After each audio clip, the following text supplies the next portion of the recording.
तो भाई कल मैंने आपको क्या बताया था कि आज की क्लास में हम बात करेंगे धन विधेयक की डेफिनेशन के बारे में। लास्ट क्लास में भी हमने यही बात की थी, आज थोड़ा सा उसमें हम चेंज करेंगे। कल वाले आर्टिकल में यानी कि 109 में बताया गया कि प्रोसीजर क्या होगा, लोकसभा पास करेगा, राज्यसभा पास करेगी, तब आगे आगे कैसे कैसे जाएगा।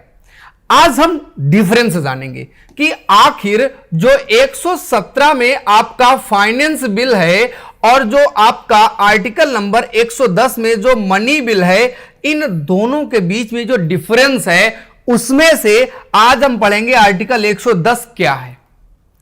अर्थात मनी बिल कहते हैं तो आखिर कौन कौन सी चीजें मनी बिल में होनी चाहिए और मनी बिल का टैग कौन लगाएगा, ठप्पा कौन मारेगा कि यह मनी बिल है या मनी बिल नहीं है। आइएगा देखते हैं आर्टिकल नंबर 110 धन विधेयक की परिभाषा हिमांशु यादव के साथ राइस स्मार्ट के यूट्यूब चैनल में डेली क्लास होती है, जरूर जुड़े। इस वीडियो को पूरा देखें, थोड़ा सा लेंदी वीडियो हो सकता है, पसंद जरूर आएगा और अगर पसंद आए तो हमें कमेंट करके लाइक करके जरूर अवगत करें कि यस सर आपकी बात सही थी। क्या कहता है भाई धन विधेयक? धन विधेयक कहता है इस अध्याय के पूरे पार्ट के आर्टिकल नंबर 52 से लेकर 151 तक पूरी बात, प्रयोजन के लिए कोई विधेयक धन विधेयक समझा जाएगा। किसको धन विधेयक मानेंगे? यदि उसमें केवल निम्नलिखित या सभी किन्हीं विषयों से संबंधित उपबंध है। नीचे जो हमने पॉइंट्स लिखे हैं इनसे रिलेटेड कोई बात है तो हम उसे क्या समझेंगे? हम उसे समझेंगे मनी बिल। अब वो बातें कौन सी हैं आइएगा देखते हैं। किसी भी कर का अधिरोपण, अधिरोपण का मतलब इंपोज करना, जैसे मान लीजिएगा जीएसटी पहले नहीं था, जीएसटी बाद में लगाएगा, अधिरोपण हो गया।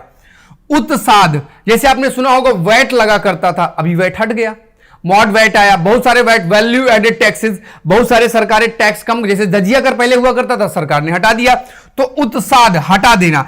परिहार, परिहार का मतलब क्या होता है? इसका डिजाइन चेंज कर देना। डिजाइन चेंज कर देने का मतलब जैसे मान लीजिएगा पहले आपका टैक्स लगता था 2.5 लाख तक, अब टैक्स लग रहा है 5 लाख रुपया तक, तो ऐसा कुछ चेंज हो जाए, या आपकी कृषि वाली आय को भी जोड़कर, तो चीजों को क्या है कट कर देना, परिहार कहलाता है। टैक्स को कम कर देना।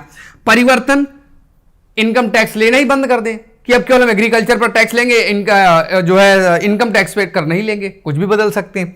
विनियमन और सुधार और चेंजेस, ये अगर इतना कुछ हो रहा है तो हम उसे मनी बिल समझेंगे। और इतने से काम नहीं चलेगा। भारत सरकार द्वारा धन उधार लेना, भारत सरकार किसी विदेश से उधार ले रही, किसी कंपनी से उधार ले रही है तो वो भी आपका मनी बिल का पार्ट होगा।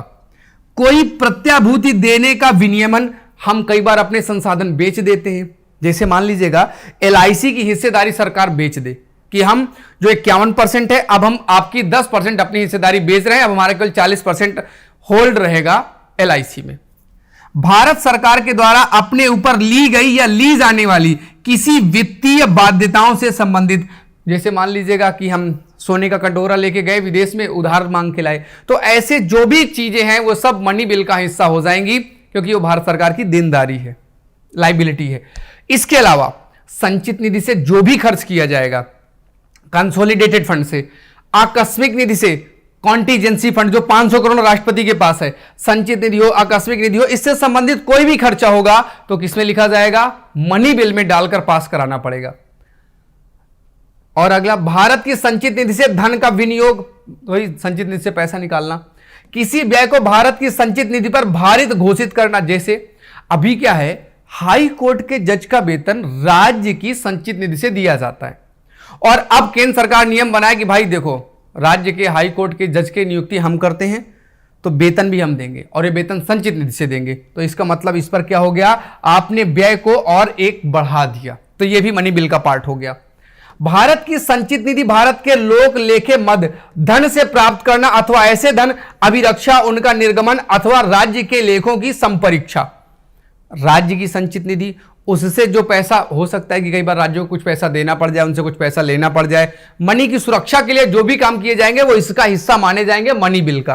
और उपखंड का, जो पीछे आपने पढ़ा वो वाला उपखंड चा, ये वाला जो आपने पढ़ा संचित निधि वाला जो राज्यों से संबंधित है, विनिर्दिष्ट किसी विषय का अनुसांगिक कोई विषय, इनसे संबंधित कोई विषय अगर है तो कोई विधेयक केवल इस कारण विधेयक नहीं समझा जाएगा, धन विधेयक नहीं समझा जाएगा। किस वजह से? कि वह जुर्माना या अन्य धनी शस्तियों को अधिरोपण अथवा अनुज्ञप्तियों के लिए फीसों की या की गई सेवाओं के लिए फीसों की मांग का उनके संदाय का उपबंध करता है। अगर किसी संसद के प्रस्ताव में फीस लगाना, जुर्माना लगाना आ रहा है तो मनी बिल नहीं माना जाएगा हमेशा। जैसे मान लीजिएगा कि आपने कहा कि अगर हमने 4 व्हीलर चलाया और 4 व्हीलर में हमारा चालान हो गया, तो यह सामान्य तरीका है, लेकिन अब सरकार चाहती है कि चालान तुम्हारा बेटा 20,000 रुपया होगा, तो इसके लिए भी प्रस्ताव पारित करना पड़ेगा। तो यह प्रस्ताव हमेशा आपका मनी बिल नहीं होगा, उसको हम सामान्य कानून की तरह ही पास कर सकते हैं। उसमें हर बार मनी बिल जोड़ना जरूरी नहीं है। समय समय पर सरकारें ऐसा कर ले तो कोई दिक्कत की बात नहीं, बीच बीच में कई बार जरूरतें पड़ जाती हैं, उनको पूरा करने के लिए कानून बना लो, कोई दिक्कत नहीं है। जैसे मान लीजिएगा एनजीटी है, नेशनल ग्रीन ट्रिब्यूनल है, अब उसको किसी के ऊपर फाइन लगाना है और फाइन लगाएगा तो वो भी सरकार के अकाउंट में जाएगा, तो क्या वो भी धन विधेयक का हिस्सा हो गया? नहीं, फिर ऐसी चीजें धन विधेयक में फीस, जुर्माना ये सब नहीं होती हैं। इस कारण धन विधेयक नहीं समझा जाएगा कि वह किसी स्थानीय प्राधिकारी या निकाय द्वारा स्थानीय प्रयोजन के लिए या किसी कर के अधिरोपण, उत्साद, परिहार, परिवर्तन, विनियमन का उपबंध करता है। अगर स्थानीय प्रयोजन से रिलेटेड कोई बात है तो भी हम उसे धन विधेयक की सूची से बाहर कर सकते हैं कि चलो यह धन विधेयक ये नहीं है, इस पर इतना ज्यादा परेशान होने की जरूरत नहीं है। आगे कुछ और खास बातें बताएगी जो इंपॉर्टेंट है। पीछे वाला तो बस आप इतना याद रखो कि संचित निधि, आकस्मिक निधि वाला होता है टैक्स लगाना, घटाना, टैक्स का डिजाइन चेंज करना, ये आपका किस में आता है? ये सब कुछ आपका आता है मनी बिल में। अब मनी बिल के प्रोसेस से संबंधित यदि प्रश्न उठे कि क्या यह धन विधेयक है नहीं, तो लोकसभा का जो अध्यक्ष होगा वही फाइनल इंटरप्रेटेड होगा, वही फाइनली डिसीजन देगा कि ये है या नहीं है। दूसरी बात, जब धन विधेयक अनुच्छेद 109 के अधीन राज्यसभा को पारित किया जाता है और जब वह अनुच्छेद 111 कल पढ़ाऊंगा, बट फिर भी यहां बता देता हूं, कोई विधेयक लोकसभा राज्यसभा से पारित होता है तो राष्ट्रपति के हस्ताक्षर के लिए जाता है। यह आर्टिकल 111 है, इसी के तहत वो वीटो पावर का प्रयोग करता है। तो वही कहा गया कि अनुच्छेद 111 के अधीन अनुमति के लिए राष्ट्रपति के समक्ष प्रस्तुत किया जाता है, तब प्रत्येक धन विधेयक पर लोकसभा के अध्यक्ष हस्ताक्षर सहित यह प्रमाणित करेंगे, ठप्पा मारेंगे कि भैया ये धन विधेयक है। और धन विधेयक राष्ट्रपति से पूछ कर ही बनाया जाता है। तो इस वजह से राष्ट्रपति से जब हम पूछ कर ही इस प्रस्ताव को बना रहे हैं तो फिर भैया फिर राष्ट्रपति महोदय वीटो पावर का प्रयोग नहीं करते हैं। आर्टिकल 111 में कल आपको भी पढ़ाऊंगा, वहां पे भी कहा गया कि आप वीटो पावर का तो प्रयोग करोगे लेकिन धन विधेयक को छोड़कर वीटो पावर का प्रयोग कर सकते हो। वही बात यहां भी लिख दी गई कि जब भी साइन के लिए जाएगा, चूंकि राष्ट्रपति के पास कोई विधेयक आया तो राष्ट्रपति ने नहीं समझ पाया कि ये धन विधेयक है, उनको लगा ये सिंपल आपका फाइनेंस बिल है, तो फाइनेंस बिल में तो वो लगा सकते हैं वीटो पावर, तो इसलिए वहां लिख दिया जाता भैया धन विधेयक है, वीटो मत लगाइयो, इसमें वीटो नहीं लगेगा आपका। तो ठीक है भाई, साइन कर देंगे। तो कुल मिला के अगर हम ये कहें कि लोकसभा से धन विधेयक पास हो गया है तो 14 दिन के अंदर वो राज्यसभा से पास हो ही जाना है, नहीं होगा तो भी वैलिड मान लिया जाएगा। कल आपने पढ़ा, और इसके आगे आपको आगे बढ़ोगे तो आगे आपको पता चली जाएगा कि राष्ट्रपति भी यहां वीटो का प्रयोग नहीं कर सकता, तो पास माना जाता है। आज के लिए यहीं तक, कल फिर मिलूंगा 111 के साथ, जहां पर आपको वीटो पावर के बारे में बताऊंगा। हालांकि वीटो शब्द का प्रयोग नहीं है बट कुछ तो यूज है, उसका मतलब क्या है ये देखने के लिए जुड़े रहिए राइस स्मार्ट के साथ। इस वीडियो को लाइक कीजिएगा, चैनल को अगर अब तक आपने सब्सक्राइब नहीं किया है तो चैनल को सब्सक्राइब कर लीजिएगा।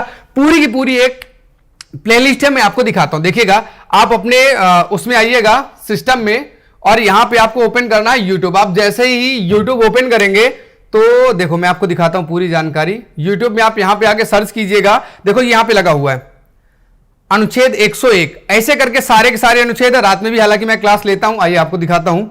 इसमें से आप यहां पे आइएगा, ये पॉडकास्ट पे, ये हमारा यूट्यूब चैनल है, और इस यूट्यूब चैनल में पॉडकास्ट में आइएगा और यहां पे देखेंगे ये आपका अनुच्छेद का सीरीज, पूरे के पूरे आर्टिकल यहां पे भरे पड़े हैं। आप एक तरफ से सारे के सारे आर्टिकल देख सकते हो, आर्टिकल नंबर 1, आर्टिकल नंबर 2, 3, 4, ये सारी सारी पूरी सीरीज है।